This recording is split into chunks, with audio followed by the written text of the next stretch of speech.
Hello viewers, welcome to my channel university maths classes. तो आज हम करने वाले हैं एक्सरसाइज 6.5 के last 3 questions, which is question number 15, 16 and 17। तो चलिए स्टार्ट करते हैं। क्वेश्चन 15, इसमें क्या गिवन है देखिए। In an equilateral triangle A B C, D is the point on side B C such that B D is equal to 1/3 of B C. जो B D है वो बी सी की 1/3 length है। हमें proof करना है 9AD² is equals to 7AB²। ठीक है, अब देखिए सबसे पहले गिवन टू प्रूफ लिखते हैं। गिवन क्या था कि ABC एक इक्विलेटरल ट्राइंगल है और जो लेंथ BD है वो BC की 1/3 है।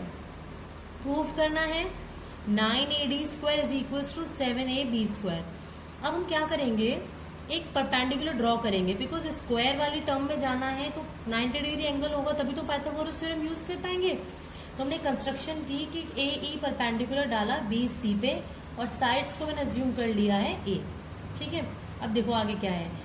हमें एक प्रॉपर्टी पता थी, लास्ट क्वेश्चन में भी की है कि कोई इक्विलेटरल ट्राइंगल अगर होता है उसमें हम एक एल्टीट्यूड ड्रॉ करते हैं, परपेंडिकुलर ड्रॉ करते हैं, तो वो उससे सामने वाली लाइन को मीन्स उस बेस को बाइसेक्ट कर देता है। तो जब AE BC पे परपेंडिकुलर है मीन्स BE और EC इक्वल पार्ट में बट जाएंगे, मीन्स BE EC के इक्वल आ जाएगा। ठीक है, अब मैंने आपको पहचानना बताया था किस ट्राइंगल में पाइथागोरस लगा रहे हो, आप कैसे पहचान रहे हो। देखो 9AD², AD² कौन से राइट एंगल ट्राइंगल में है, AED में। और 7AB², AB² कौन से राइट एंगल ट्राइंगल में, AEB में। मीन्स हमें दोनों में ही क्या लगानी होगी, पाइथागोरस थ्योरम।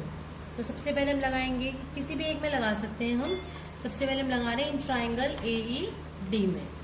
तो लिखेंगे हम इन ट्राइंगल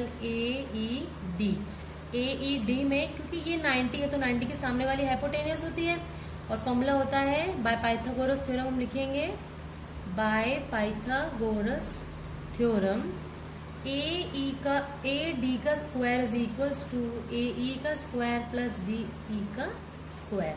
सिमिलरली अब हम लगाएंगे AEB में, सिमिलरली लिख देंगे हम यहाँ पे, सिमिलरली इन ट्राइंगल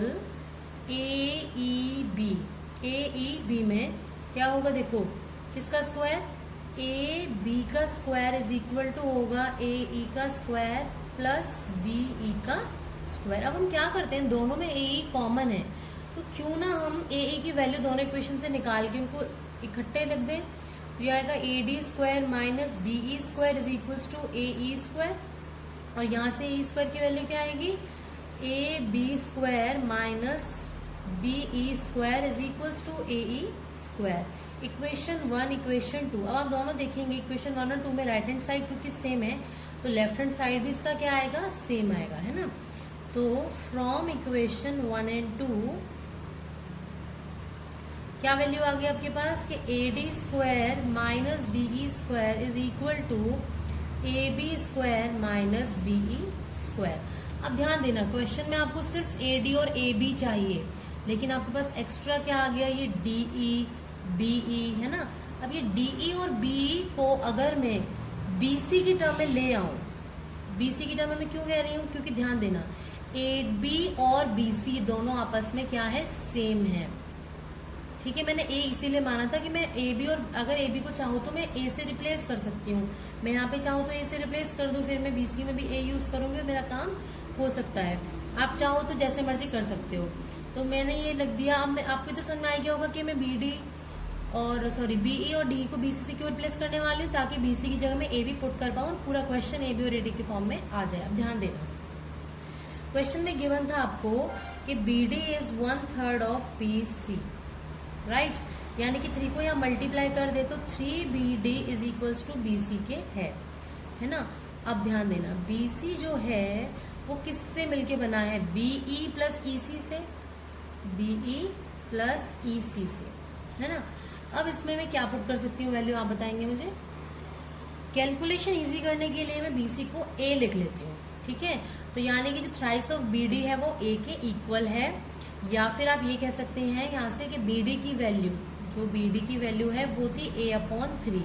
अब ध्यान देना, जो आपका BC है वो BE और EC से मिलके बना है, इसका मतलब ये हो गया BE और EC क्योंकि आधे थे BC के, BC/2 थे, मतलब मैं इनको A/2 लिख सकती हूँ।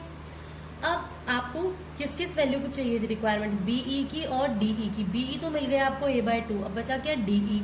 अब डीई किससे मिलके बना है, बीई माइनस डीई से।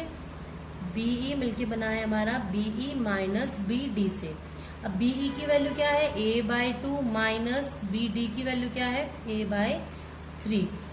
एलसीएम लेंगे तो ये आ गया 3a माइनस 2a यानी कि a/6, यानी कि डीई को रिप्लेस करोगे a/6 से और बीई को रिप्लेस करोगे a/2 से इन इक्वेशन नंबर 3। तो put BE is equals to a/2 and DE is equals to a/6 in equation number 3।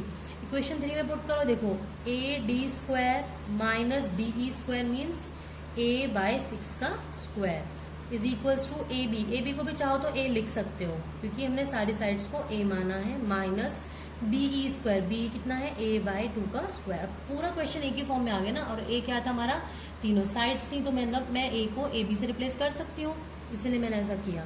तो ये हो गया देखो AD square minus a square upon 36 is equal to a square minus a square by 4। LCM लेंगे इधर तो हो जाएगा 36 AD square minus a square upon 36 is equal to, यहाँ है आपका 4a square minus a square, ये कैंसिल हो गया, 4 9 जा 36 हो गया है, और ये left hand side 36 AD square minus a square, 4a square minus a square कितना होता है 3a स्क्वायर, और इनटू में ये 9, तो ये हो गया 3a स्क्वायर, तो ये आ गया 36 AD स्क्वायर, 9 3 जा 27a स्क्वायर माइनस का स्क्वायर आके इधर हो जाएगा प्लस का स्क्वायर, तो आपके पास आ गया 36 AD square is equals to 28a square, 4 7 जा 28, 4 9 जा 36, तो आपके पास आ गया 9 AD square is equal to 7a square, और a क्या थी सारी साइड के, क्योंकि हमें AB की फॉर्म में पुट करना था तो इसे लिख देंगे 9 AD square is equal to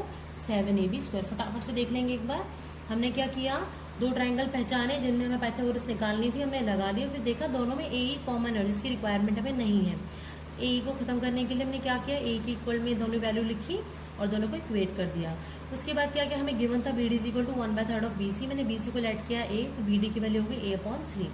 BD की वैल्यू नहीं चाहिए थी, लेकिन हमने प्रॉपर्टी पढ़ी थी कि B और AC सेम है और इनको बाइसेक्ट कर रहे हैं BC को, मीन्स अगर पूरी A है तो ये a/2 हो जाएंगे, तो BE और EC की वैल्यू आ गई a/2। BE मिल गया है, BE में से BD माइनस कर दो विच इज a/3, आपको DE मिल जाएगा। इन दोनों वैल्यू को यहाँ पुट किया हमने, सारा क्वेश्चन सॉल्व किया, तो आपको फाइनल आंसर आपका मिल गया। ये था क्वेश्चन नंबर 15, बहुत ही इजी क्वेश्चन था, बस आपको पहचानना जरूरी होता है कि कौन से में पाइथागोरस लगानी है। Now next is question number 16। Question number 16 है, इन an equilateral triangle prove that 3 times the square of one side. अब मैंने तीनों साइड को a लेट कर लिया क्योंकि इक्विलेटरल ट्राइंगल है। 3 times square of one side, किसी एक साइड के स्क्वायर का 3 टाइम्स, यानी कि a के स्क्वायर का 3 times is equal to 4 times the square of one of its altitudes. किसी भी एक, मान लो मैंने मान लिया BC पे परपेंडिकुलर है, ये एल्टीट्यूड AE BC पे है, उसके 4 टाइम्स के इक्वल है।